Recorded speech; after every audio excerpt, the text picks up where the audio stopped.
Okay, so are you ready, Carla? Just ready to go?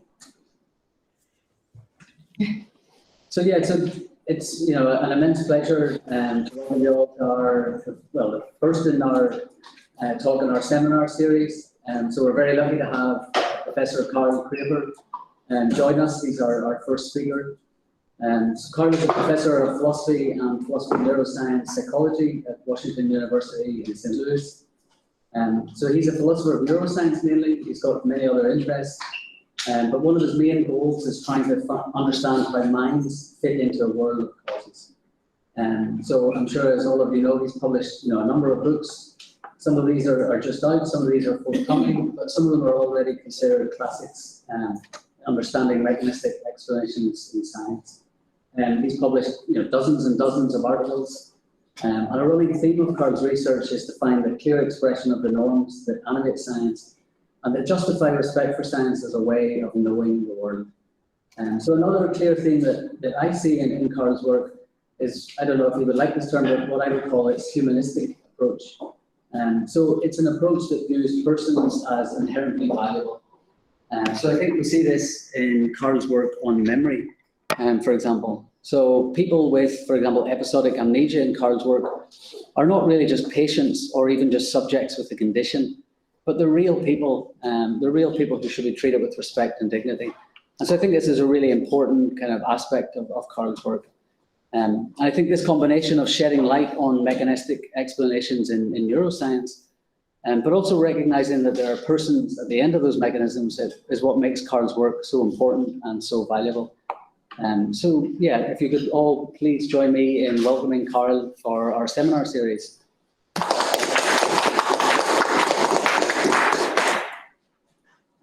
I'm really delighted to be presenting this material to you guys today, and I only wish that I could be there in person. Thank you so much, Chris, for that really nice, kind introduction. I especially like the comment about keeping people in the picture.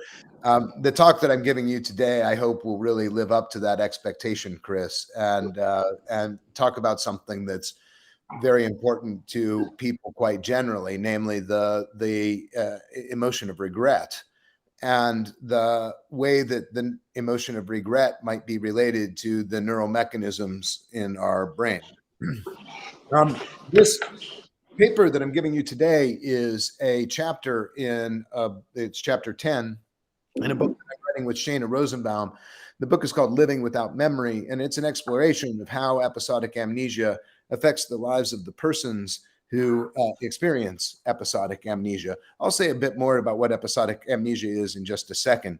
But overall, as Chris was pointing out, there's a backdrop to my thinking about all of this, which is that I take Seller's problem of finding a synoptic view of the space of reasons and the space of causes quite seriously.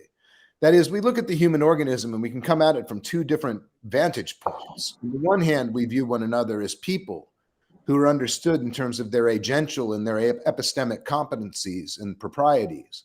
We talk about people making choices, undertaking commitments, drawing inferences, being responsible for their actions, having obligations to one another. This kind of moral and epistemic language that we use to describe one another has almost no echo in the language of neuroscience for the most part. So in the space of causes, we find human beings being described as assemblages of dissociable causal capacities and mechanisms. We talk about them having episodic memory and working memory. We talk about their being composed of neurons that have action potentials and that sort of thing. I wonder if it would be helpful to mute on that end the computer, because I think we're going to get feedback. Great. So the central question today, or the central question of the book, is what does episodic memory allow us to do as persons that we could not do or not do nearly as well with other memory and cognitive systems? And the answer to that question, the answers that we can get to that question, come in the form of dependency theses of the form personal level competency C requires episodic memory for either its acquisition or for its possession. Importantly, I'm not asking questions here about natural selection. I'm not asking about the function, the evolutionary function of episodic memory. I'm more asking about the Cummins role function of episodic memory in our lives as persons. That is, what is it that episodic memory allows us to do as persons that we could not do with other cognitive systems? But the roles in my focus are not the kinds of roles that Cummins had in mind. He was mostly interested in information processing systems. But the roles that I have in mind are personal level competencies. Some of these are low level competencies, like having a concept of the past and the future, or having the distinction between the subject and the object, or valuing future rewards, for example. And some of these are really quite high level capacities of persons, such as the capacity to make a promise, the capacity to give consent, the capacity to get married, or to love someone, or to reflect on one's morality, or reflect on one's evidential credentials. In this picture, I think there's a really important role for both science and philosophy to contribute. On the one hand, we'll face conceptual questions of the form, what must one be able to do to properly exhibit these personal level competencies? What must you be able to do to regret something, or to construct counterfactuals, or to orient in time, or to form life narratives, or to make promises, or to have friends, or to fall in love? And there, I don't know any other method than conceptual analysis. That is, to consider cases and anomalies and attempt to formulate some kind of analysis, a set of necessary and sufficient conditions, or a prototype perhaps, that fits all of the cases that we commonly understand. On the other hand, this grand project has an empirical component as well. The question, can people with episodic amnesia do the things that they need to be able to do to perform those personal level capacities? And there, the method that I use is the method of neurocognitive dissociation. I've been lucky enough to work with Shana Rosenbaum, who has access to individuals who've lost their episodic memory, and for that reason, give us unique ability to answer the question, what does human life look like in the absence of episodic memory? Now, I'm hoping generally here to provide a model for how we might relate the personal level to subpersonal mechanisms, to relate the space of reasons to the space of causes quite generally. And I'm hoping that that model has a property of being what I call generative. That is, Patricia Churchland invented the term neurophilosophy many years ago to describe the application of neuroscientific findings to theories in the philosophy of mind. But I think a properly generative neurophilosophy is a neurophilosophy that understands the evidence on which it is based and is very critical of the evidence on which it is based. That is, the empirical arguments that we offer in naturalistic philosophy of mind should be no less subject to scrutiny and criticism than are the a priori arguments of analytic philosophers of mind. That is, we should be prepared to defend the methods that we've got, to defend the kinds of evidence that we're using, and to say why that evidence is uniquely valuable for the purposes of answering the questions that we got. That is, philosophy of science, it seems to me, is a key guardian against the excesses of would-be neurophilosophers who will run with the slimmest of neuroscientific evidence at times. Now, the way that I'm approaching this at this point is to invert the big question. How does the life of a person with episodic amnesia differ from the life of a neurotypical person? And from that, we can try to assess how it is that episodic memory figures in the life of a neurotypical person. This question, how does the life of a person with episodic amnesia differ from the life of a neurotypical person, can be asked in two different ways. In one way, it can be asked in a constitutive form. That is, do I need to currently possess a working episodic memory system for one to experience or anticipate regret, which is the topic of this talk? That's the constitutive form. The etiological form of this hypothesis is that a working episodic system is required for one to acquire the capacity for regret. And both of those hypotheses will be under consideration in this talk today. As I said, my main focus today is on the capacity for regret. It's a moral emotion that plays a big role in our lives and putatively in our moral evaluations of ourselves.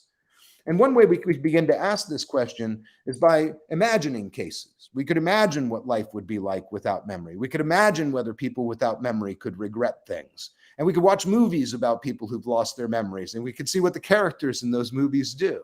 And I think that's a great thing to do. And it's something that I spend lots of my time doing, is imagining how life would be without memory and watching movies about people who have also imagined what it's like to live without memory. But there are two problems with this kind of approach. The first approach is that it always begins by stipulating what episodic memory is and what it would mean to lose it. So in 50 First Dates, the worst amnesia movie ever made, it's supposed that this person has a kind of amnesia that allows her to retain information for 24 hours, at which point it all vanishes miraculously. And we could imagine what life would be like under those circumstances, but that wouldn't be very useful for understanding how episodic memory figures in our lives, or how real episodic amnesia would impact on our lives. And secondly, whatever we've done after we've stipulated the notion of memory and amnesia that's involved, the consequences that we draw are purely speculative in these cases. So it seems to me that we would be better off not starting by thinking about princes and cobblers, or Jason Bourne, or Dory the fish and Finding Nemo, or any of these characters. We'd be much better off starting with people who've actually lost their memory, because it turns out that huge amounts of science have been dedicated to understanding what human life looks like in the absence of memory. Unfortunately, as Chris was indicating, much of the work on memory doesn't pay much attention to the personal lives of these people. It pays attention to what they can remember, how long they can remember, the conditions under which they can remember it, whether they can remember it in the scanner, whether they can remember it if it's about faces, whether they can remember it if it's about words, et cetera, et cetera, et cetera. But they never get to the question, except in the intro in the discussion section, what does this all mean for the lives of a person? And we actually know quite a bit about the lives of people like HM, shown here at the top. Oops, sorry, should go back. HM, shown here at the top, or Clive Waring, shown here, whose wife has written a detailed novel about his life, or about HM, the person that I'll be talking to you about today. So again, my focus is on regret, but really regret is just a kind of exemplar of what's now called a moral emotion. In fact, it's a very important moral emotion.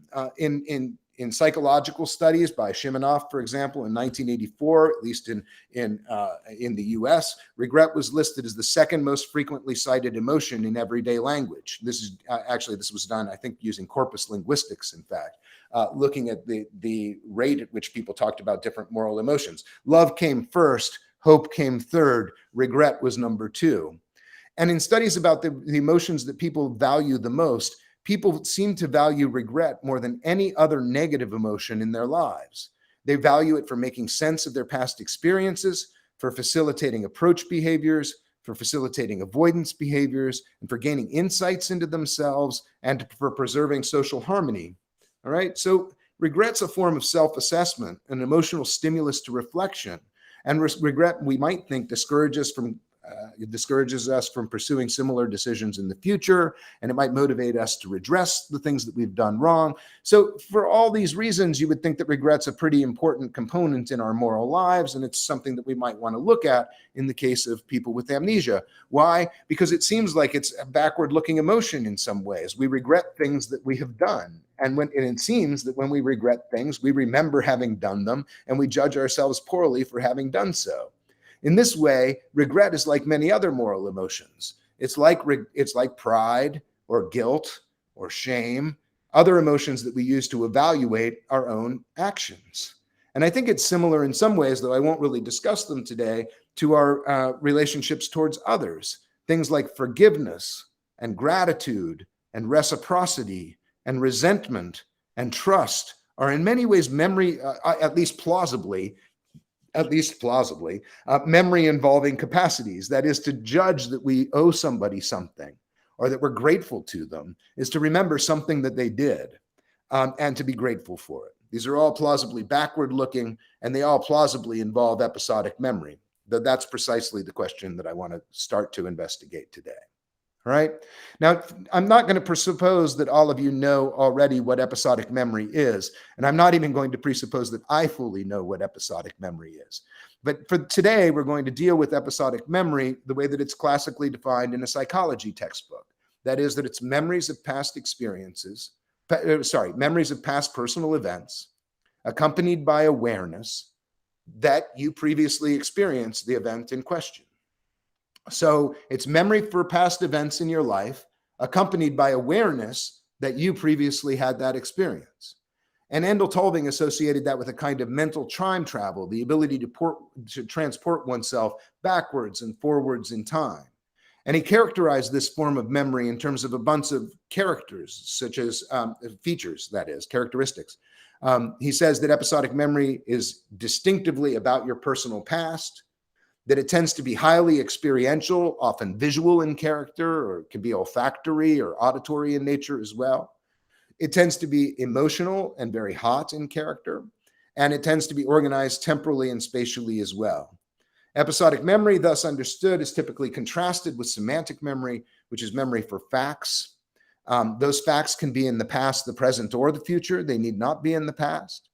Semantic memories tend to be propositional in character, such as that Taipei is in Taiwan, and they tend to be relatively cold and emotionless.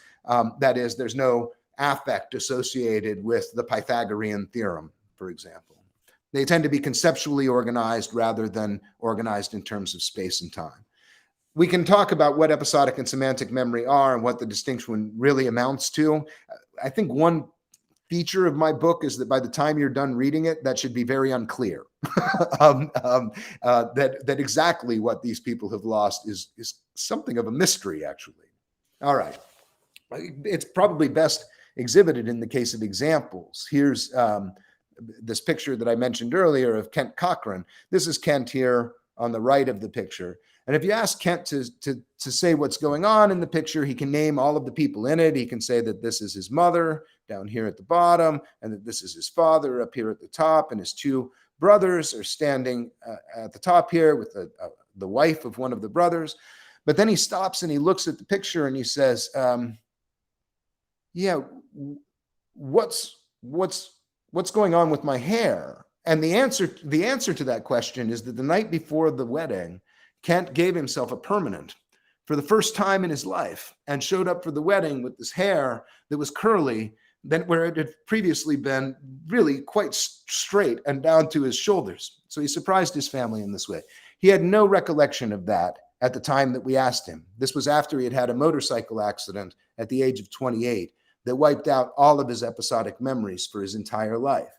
In fact, as a consequence of this motorcycle accident, he had a complete anterograde and retrograde episodic amnesia. That is, he doesn't remember anything that has ever happened to him, and he doesn't seem to encode any new episodic memories going forward. He also seems to have a very profound anterograde semantic deficit. That is, he remembers things from before his motorcycle accident, facts that he learned before his motorcycle accident, but he doesn't remember any. He has a very difficult time, I should say, learning new things after the motorcycle accident. That's not true of some of the other people we'll discuss, such as H.C. and John, who have developmental amnesia. They've graduated from high school despite the fact that they've had episodic memory deficits their entire lives. And so they're able to acquire information in those cases. We'll talk about them a bit more below. I won't read through all of this, but what I want to tell you is that the amount of work that's been done on KC is truly staggering. Something like 50 scientific papers have been published about the life of KC and the way that his memory works and the way that his memory doesn't work. And it's the collective result of those 50 papers that his deficits seem to be, for whatever reason, very surgically located in his ability to episodically remember things and this anterograde semantic deficit. That is, he seems to recall lots of the stuff that he learned in high school, but none of the things that he did when he was in high school, among other things. All right.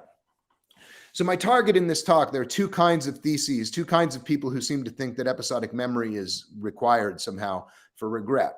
One group of arguments is just a very direct group of arguments. That is, that, you know, to regret doing something, you have to remember having done it, basically. That's why it's a direct argument. It's fairly direct. The indirect arguments are a little more difficult to address, and that's that episodic memory or acts of remembering are required to possess some concepts that are constitutive of regret as an emotion. And that's the tack that I think Christoph Hurl and McCormick take in their 2016 paper.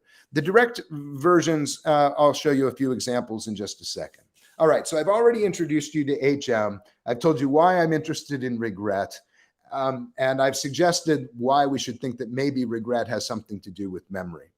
What I'm going to argue in this talk is that people with amnesia retain their conceptual grasp of regret, their capacity to experience regret, and their capacity to anticipate regret.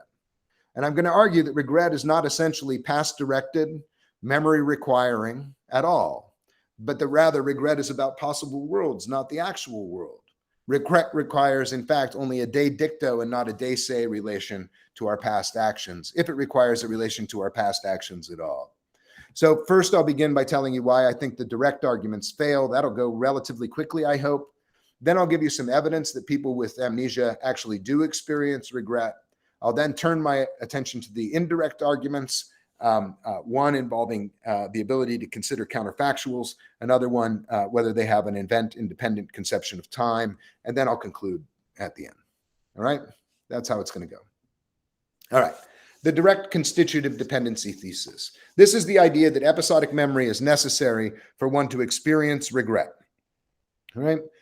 I don't know Husserl well at all, but Patrick Eldridge says that Husserl has a theory of regret, or has the basis for a theory of regret that involves several components.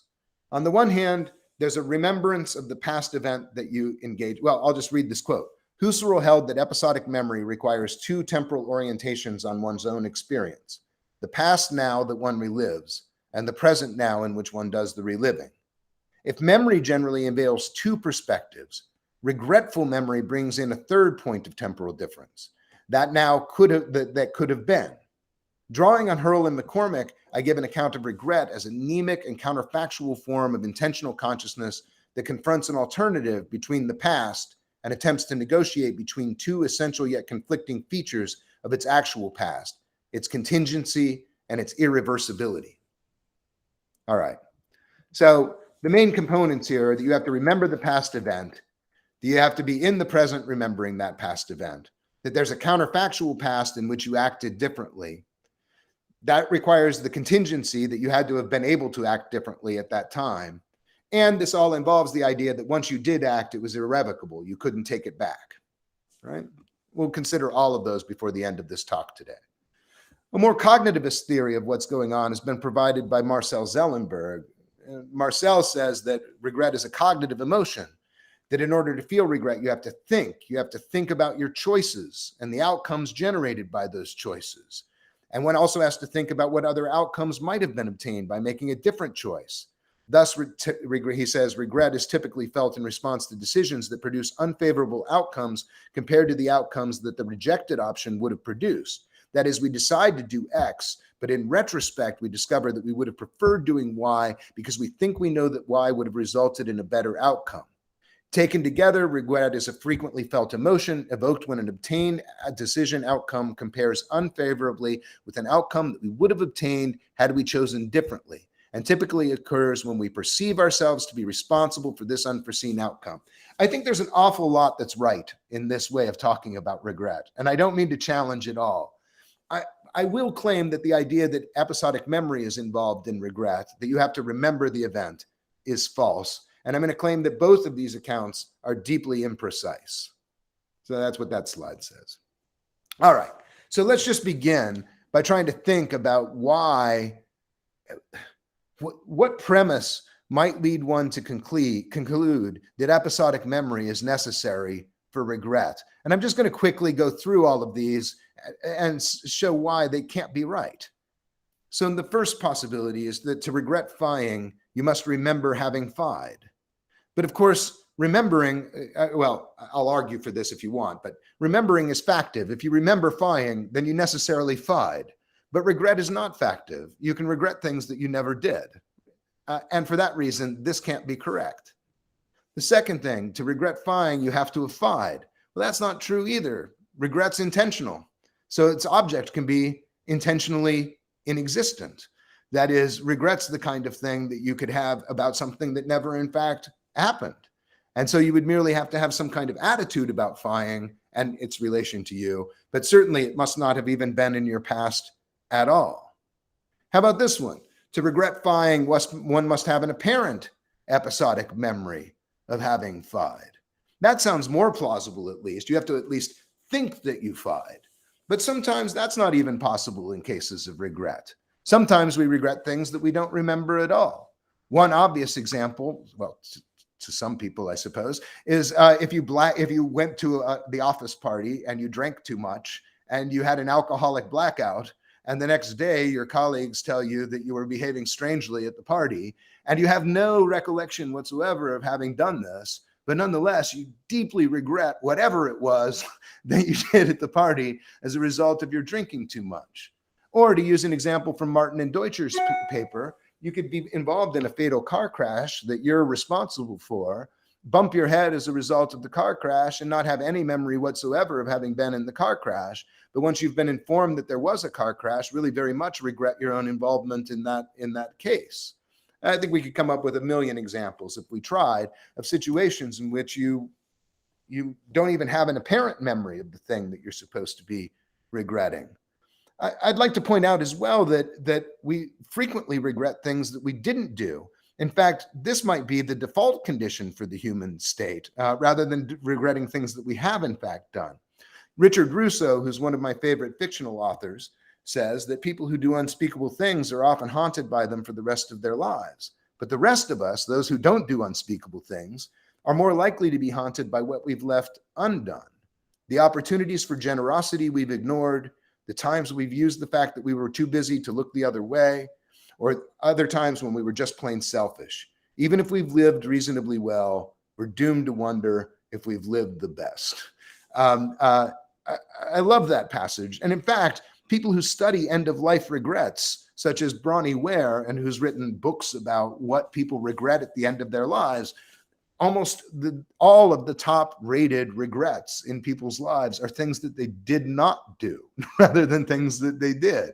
So, people regret that they didn't have the courage to live a true life to themselves, or they wish that they hadn't worked so hard, or they wish that they'd had the courage to express their feelings, or to have that last conversation with their mother, or to wish that they had stayed in better touch with their friends, or to wish that they'd let themselves be happier. In fact, most of our long-term regrets in life are for things we did not do rather than things that we did. So what I'm saying here is that we often regret things that we did not do. And then I'm going to help myself to the premise. You can't remember things you did not do. You can't episodically remember things that you did not do. Things that we did not do never happened. And you can't remember things that never happened. And there's no particular event that one could remember that would constitute remembering not fying. And I think even if that's the case, we can't regret things, or we can regret things that we don't remember at all, like the alcoholic blackout. So on either of these paths, we don't need episodic memories of having fied to regret having fied. Right? In fact, I don't even think this thing has to be in your past. It's not clear to me that regret is necessarily a past evolving emotion at all.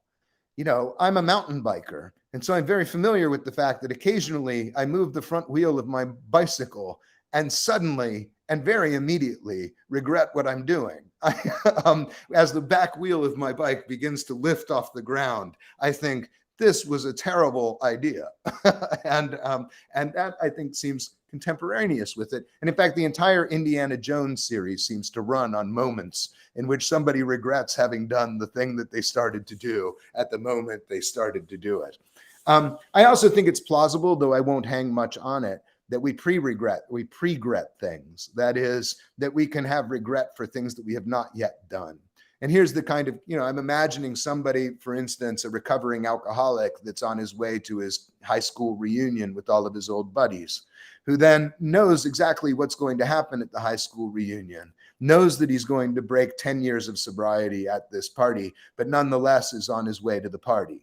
And I think that person could experience something like regret, even though the event is not remembered, but rather anticipated or seen in the future. So I don't even think it has to be in the past. So it's not clear, although it's prima facie about the past and often about the past, regret is not necessarily a past evolving emotion. Now, more plausibly, and this probably already occurred to you, to regret fying, one must take oneself to a fide. That is, one must believe that one has fied. And I think that, and we can even weaken that further and say, maybe you don't have to believe that you fied, but you might have to suspect that you fied. That is, that it's possible that you fied. And that might be enough for regret. But let's leave that to one side. What I want to point out about that is now we're talking about a kind of semantic knowledge.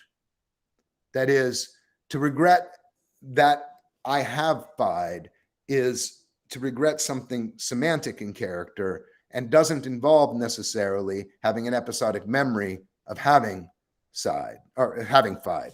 So Klein and Loftus, for example, distinguish semantic knowledge of the past and the future from episodic knowledge of the past and the future. And one, if the person who drank too much at the office party is then informed the next day that they behaved poorly at the office party, they then have semantic knowledge of their behavior at the party, but they still, by hypothesis, have no episodic knowledge of that because they don't remember having experienced it for themselves. They only remember having heard it. They lack autonoesis, in Endel Tolving's term. The second thing that I would say about this semantic form of regret is that it's clearly de-dicto rather than de re in character. Sorry, that shouldn't be de re, it should be de se. It's de se rather than it's de-dicto rather than de se. De se regret is regret of the event itself, regret for having done some specific fi. De-dicto regret is regret that an event of some kind happened independent of the particulars. Regret for having done something embarrassing or for having done something shameful. And I think that if we think about the contrastive nature of regret, what would make you not regret the event? The contrast classes all involve things that are not just contrasts to the particular event, but contrasts to a whole class of events that were near neighbors, right? I regret having fied rather than having not fied. And we regret fying because of its moral and practical consequences, C. The object of regret, phi, is picked out by the fact that it's causally relevant or constitutively relevant to producing C. The counterfactual space, not phi, is defined by avoiding C without being more regrettable in some other respect. That is, the object of regret is having done something with consequences C, not having done this particular event. The regret would not be relieved by doing something else that nonetheless had the same consequences C. That is, the regret is not produced by the particular way that C was produced, but by the class of C producing events. I don't know whether that's plausible to you, but regret, if that's right, is de-dicto, attaching to a type of event rather than to a particular event. And for further supports, it seems to me that regrets of inaction are typically not regrets of a particular episode of inaction, but rather a pattern or a period or a trait of inactivity. Regrets often attach to traits or tendencies. I regret my youthful arrogance, for example. Now, that's all really supposed to just get us to a point where this empirical evidence I'm about to show you really hits home. Okay, I found this passage about HM. HM, you might remember from your psychology classes long ago, is the most famous amnesic in history. And although he's distinct from KC, he also has an episodic memory deficit, but it's different in character. And there's a moment in the biography of HM by Sue Corkin where they're describing a set of sleep experiments that they had done with HM. And they wake him up in the middle of the night to ask him questions about what's going on with him. And one time they do this, and he gets really quite agitated very quickly. They start asking him the basic questions, and then they can tell that he's really very agitated about something. And they say, what's the matter, Henry? What's going on? And he says, well, I'm sorry, I couldn't remember it. And then the interview starts to recognize that he's getting upset at this point. And he says, all right, Henry, that's fine. And HM says, sorry, though, that's the way I am. Don't worry about it, Henry. Well, it's easy to say that. I still have a little confusion there. I should have remembered it in a way, but I couldn't. But Henry, you did remember. I did? Sure. I mean, how could you tell me unless you remembered it? You did a good job, Henry. Oh, I did? I see. I think I didn't. Well, I can let you listen to the tape sometime, okay? Well, I'm sorry. and the way I'm possibly acting now, because I don't remember. Well, Henry, don't worry about it. You're doing fine. I mean, you're doing very well. Oh, I warned you, he says. Well, you don't have to warn me, Henry. You're doing perfectly well. Well, I just wonder. Well, I'll let you go back to sleep now, Henry. Well, because I imagine the disappointment that I can cause. I said it to you once, but I didn't repeat it over, and I believe I swore. Well, you can rest at ease, Henry. You didn't swear at us. Well, then you both came in. Well, when you're asleep, sometimes you think something happened that actually didn't, so don't worry about it. Well, I wonder, though. That's it. I'm sorry, though. Well, we'll let you sleep now, okay? Well, even if I didn't do what I just said, it's just that I know that something I did, all right? I don't know a better word to describe what's going on here than that HM is having a massive amount of regret for an event that never happened, that he thinks recently happened, but he's having it especially intensely in part because he doesn't have a memory of that event. So he exhibits each of the lessons that we've just been through. He doesn't remember phying in this case. He did not phy in this case. He doesn't even have an apparent episodic memory of phying in this case. Phying is not in his personal past, but he does believe that he's phyed, but the contours of phying in this case are really imprecise, involving having done something impolite or rude or angry, all right? So here's what I would say about regret. I don't think it requires episodic memory at all. I think regret of a past action requires belief that one is phyed, belief that phying was causally implicated in consequences C, a preference that one or more of C had not occurred, and a belief that one would not have caused the non-preferred member of C if one had not phyed. That's for the past-looking version of this. We could rewrite it for a current version or a future version, but I propose these as jointly sufficient and individually necessary to regret an event, and remembering is not on the list. All right, at least episodic remembering is not on the list. Okay, it's a counterfactual theory of regret mostly, and it puts the emphasis on the consequences C and on the counterfactual situation. Phi here is only a placeholder for the type of event that produces or instantiates the offending member of C. Fundamentally, regret is an emotional state of desiring that we had not caused C. That is, the counterfactual circumstances in this case take center stage. We're really focused on what the world would have been like had we not phyed, rather than on what the world was like when we phyed. That's my point. And part of the empirical support for this, which I think is interesting, comes from an empirical study by Roos and Somerville in 2005, where they give people different options and then measure the extent of their regret. And what they found is that the worst situation, well, let me do it in terms of the job market, with which all philosophers are dispiritingly familiar in this day and age. Imagine that you go on the job market and you get one job offer and you take it. You will likely not regret that because that was the only job offer you had.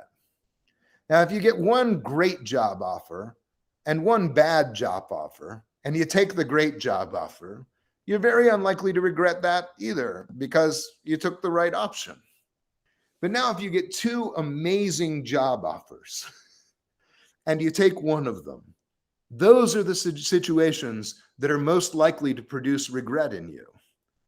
So the point that the point that I think this helps to make is that the same actual state of affairs, getting this job offer A, is consistent with regret or no regret at all, depending on what the other option was, what the counterfactual option was.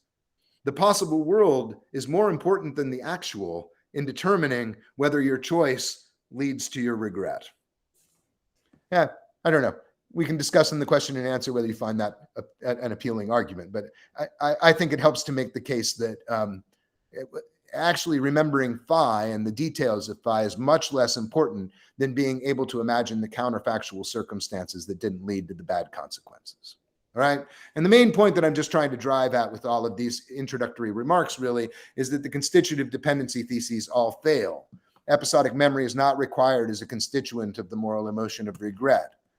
But is it possible that it's possible that other moral emotions are that way, like pride and gratitude, for example, but I won't look into that right now.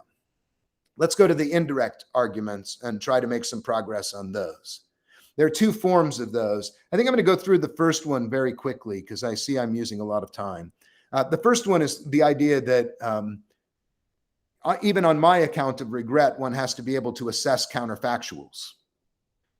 And one might think that episodic thought, generally construed, is an important component in our ability to assess counterfactuals.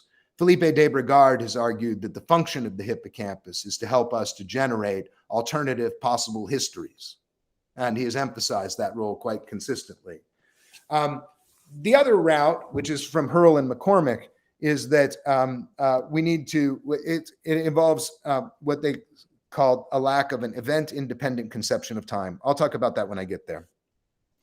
The first indirect route, that episodic memory is required to imagine counterfactual circumstances and outcomes, and imagining counterfactual circumstances and outcomes is required for one to regret something. So people with episodic amnesia people with episodic amnesia lack episodic thought, so they must not be able to regret things. That's the imagined version of this argument. And as I said before, de Brigard has argued that the hippocampus has the function of generating counterfactual past events. And he thinks that because the hippocampus, when you put people in counterfactual reasoning tasks in the scanner, their hippocampus lights up when they perform those tasks. And it's also true in scanner evidence that episodic memory is associated with event simulation quite generally. And so it's not implausible that episodic memory and episodic thought quite generally is implicated in our ability to assess these counterfactual circumstances. Now, one generative comment here that I think is very important is that evidence from a neuroimaging scanner cannot assess this hypothesis. Evidence taken in a scanner can show you that activation of brain regions is statistically associated with the performance of a task. That is associative and correlational. But scanner evidence cannot show you that activation of that brain region is necessary for the performance of the task. It might be operative in the task without being necessary. It might be associated with the task without being involved in it at all. It might be an effect of a common cause, for example. Neuropsychology, that is the evidence that I'm considering, is uniquely powerful in testing claims of causal necessity, because you remove the episodic memory and then you see whether this other thing is retained. If it is retained, then episodic memory was not necessary for it in the first place. Scanner evidence is irrelevant, really, to assessing this hypothesis, except suggestively. All right? I think rather than go through this in detail, I'm just going to tell you they can reason counterfactually. They're fine. You give them a bunch of stories and you ask them what would happen if different things happen, and they assess the counterfactuals without any difficulty whatsoever. So I think let's just move on to Hurl and McCormick.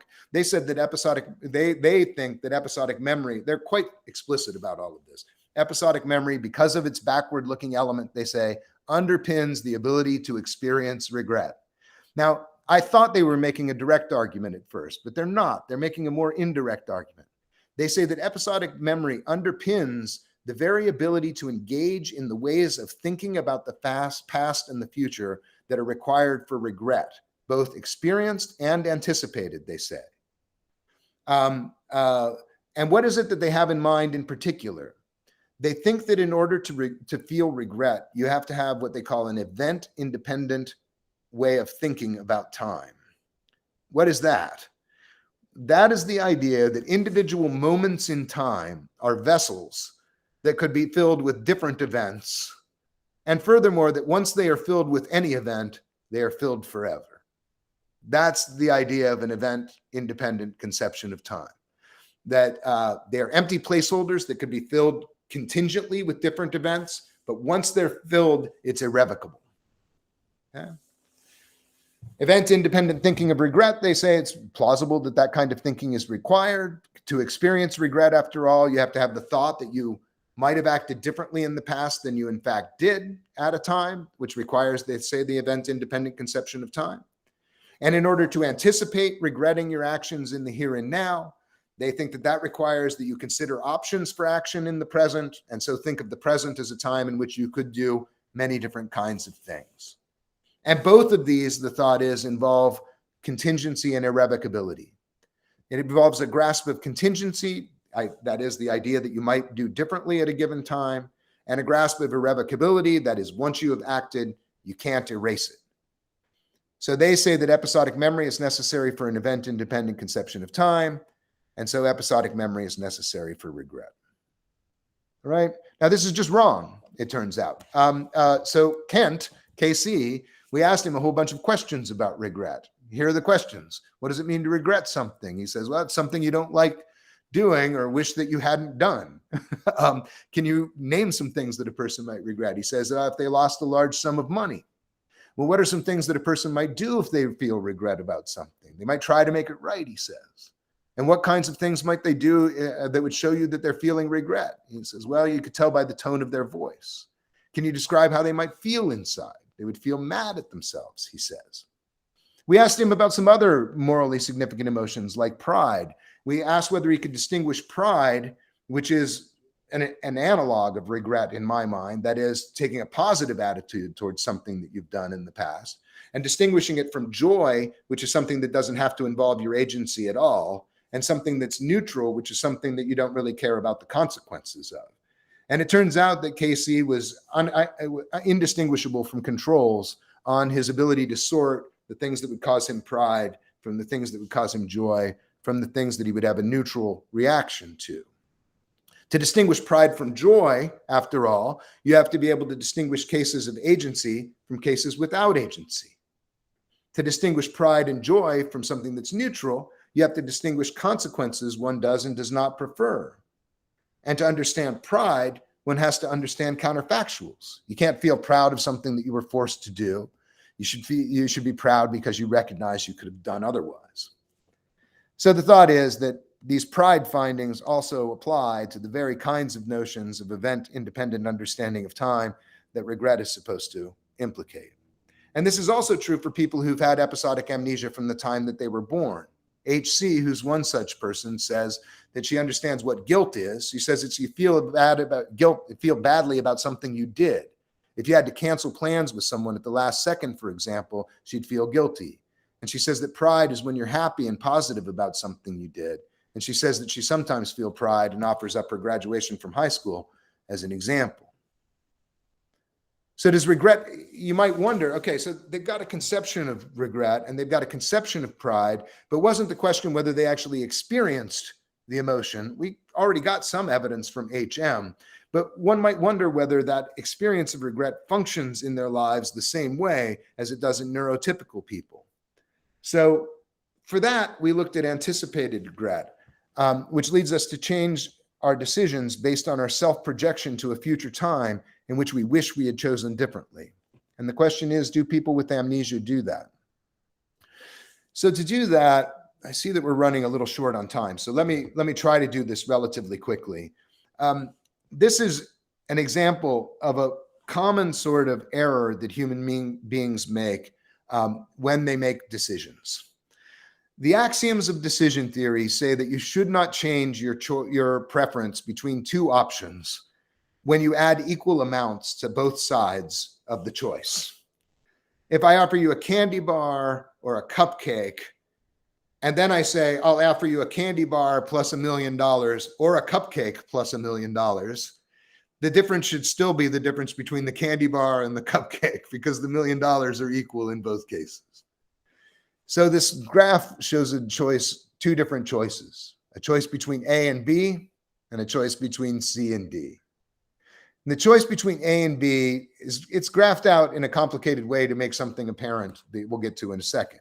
It's a choice between $1 million for sure, certain. P equals 1, that you will receive $1 million. And option B is a 89% chance that you get $1 million, a 10% chance that you get $5 million, and a 1% chance that you get $0. Most people given a choice between these two options will choose A. And asked why, they'll say, well, they'd prefer the sure thing to the risk that they end up here at zero. In the case of C versus D, it's a choice between an 11% chance of $1 million and a 10% chance of $5 million. And given a choice between an 11% chance of $1 million and a 10% chance of $5 million, most people will choose the $5 million because they say, it's only a difference of 1% and I have the chance of winning $5 million. But the thing is, those choices are exactly identical to one another, except for the fact that we've added equal amounts to both sides of the first choice. That is, they're identical choices. So when you switch from one to the other, when you switch in the first case, when you choose A, and in the second choice, when you choose D, you're actually changing your preferences despite only based on the fact that we've added the same probability of the same amount of money equally to both sides of the first set of choices. And that's irrational according to the decision theory. All right. It's irrational unless you figure in the pain of regret. So perhaps what's happening is that we imagine ourselves in the situation in which we don't win any money in that first choice, and we end up with $0, and then we regret it to a large extent. And Loomis and Sugden in 1982 pointed out that if you factor in the cost of regretting for the rest of your life that you could have taken $1 million for free and instead you ended up with $0, if you factor that in, then perhaps your decisions are not irrational. You're, in fact, making a rational decision in these cases. And they say that if you couldn't anticipate this regret, then you wouldn't make the Alazian decision in the first place because you wouldn't be able to anticipate the experience of regret. So the idea here behind this argument is that anticipated regret is responsible for Alazian choices, and people with episodic amnesia can't anticipate future regret. If so, people with episodic amnesia should not make Alazian choices. In fact, Loomis and Sugden say that some individuals may experience no regret or rejoicing at all, or anticipate it. And in those special cases of our theory, we would predict that the individual's behavior would conform with all the conventional axioms of expected utility theory. That is, they wouldn't make Alazian decisions at all. And since we're getting to the end, instead of going through this in great detail, let me just show you some pictures and say what these pictures show is that the people are just as Alazian as controls. That is, this shows doing these tests on KC twice compared to controls, where the control participants are the darkest lines. And you can see he's statistically indistinguishable from the behavior of controls in these cases. All right? We did it both among gains and among losses. He's just as Alazian as the rest of us. So either we're Alazian for reasons that have nothing to do with anticipated regret. Prospect theory might be the explanation, for example, or they're non-episodic means of anticipating regret, like maybe semantic means of anticipating regret, or automatic projection into the future with, frontal or ventromedial prefrontal cortex, for example. And if that's the case, then regret is multiply realizable and not dependent on intact episodic memory. Now, so HM feels regret. KC has the concept regret. KC, John, and HC all understand pride and guilt. The anticipation of regret appears to function normally in people with amnesia, much as it does with the rest of us. Hurl and McCormick's theoretical prediction is simply wrong. It doesn't turn out to be true in these cases. Now, where did they go wrong? Let me just point out that I think that they went wrong in assuming that people with episodic amnesia can't have an event-independent conception of time. And just let me close by showing you why that's the case. Here's a conversation with KC about time, all right? We ask him questions that involve contingency, which are here in yellow, and irrevocability, which are in green. Can you change the past, we ask him, and he says, no, it's irrevocable. Can you change the future? Yeah, how? By doing different things. That is, what we do at the moment is contingent. Right? Does what you do now influence what happens in the future? He says, I guess so. Does what you do now change what happens in the past? No, he says, it's irrevocable. Can something that happens in the future change what happened in the past? No, he says, it's irrevocable. Once an event is in the past, will it always stay in the past? Yes, he says, that's what irrevocable means. Suppose that someone commits a murder. Is it possible for them to undo what they did at some future time? No, he says. All right. And this isn't just in KC. This has now been replicated in other cases of acquired amnesia like DA and DB. And it's also true in people with developmental amnesia. I won't read through these quotes in great detail, but HC and John both answer questions about changing the past and changing the future in ways that indicate that they understand both the irrevocability and the contingency of time. All right. So, frankly, they all have an event-free conception of time as well. Where did they get it? Where did they get it? I don't know. They didn't get it from their episodic memories because they haven't had them in the case of developmental amnesia. But here were some thoughts that might be right. Episodic memory is not likely necessary for the event-free conception of time. The event-free conception of time, the idea that time is an abstract placeholder that can be filled with particular events that are irrevocable once placed in there, that's a very abstract temporal notion. And it could be learned semantically, the way that we learn calculus, for example, by listening to people talk about time, listening to people talk about memory, listening to people talk about regret, rather than learned on the basis of firsthand experience from our own sensory engagement with the world. And if it turns out that somehow experience is necessary to grasp time in this way, it seems that the contents of working memory would be sufficient. And I'd point out on the other hand, and I think Ali Boyle has made this point as well, it's not clear that episodic memory is sufficient for an event-free notion of time in the first place. The fact that you can remember particular events. After all, episodic memory doesn't contain counterfactual possibilities, only actualities. And semantic memories can generate the counterfactuals. Furthermore, we never experience times containing different events than they originally did because time is irrevocable. So we can't remember it that way.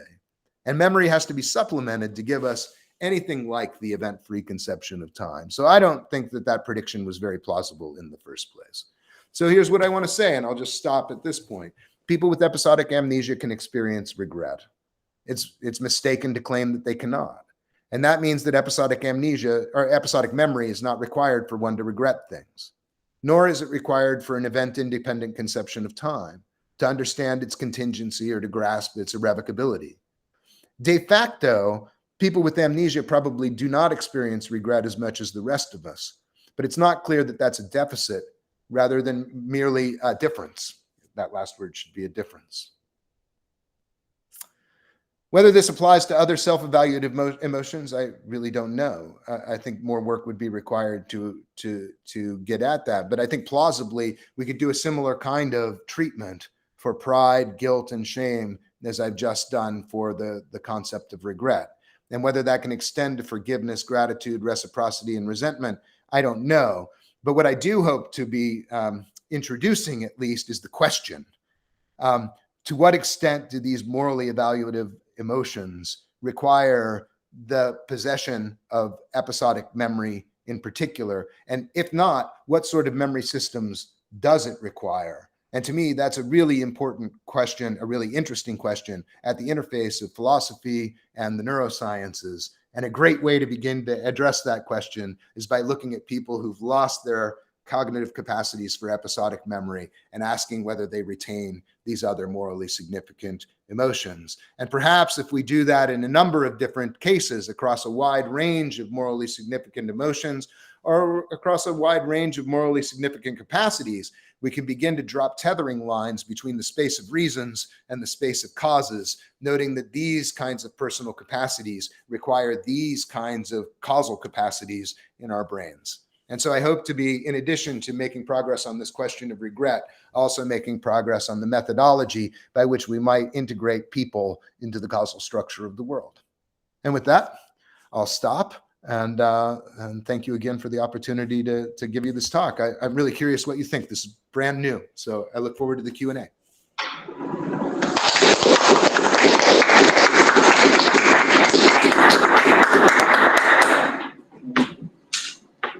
Thanks so much, Carl, for a wonderful talk. So I'll just stop the recording.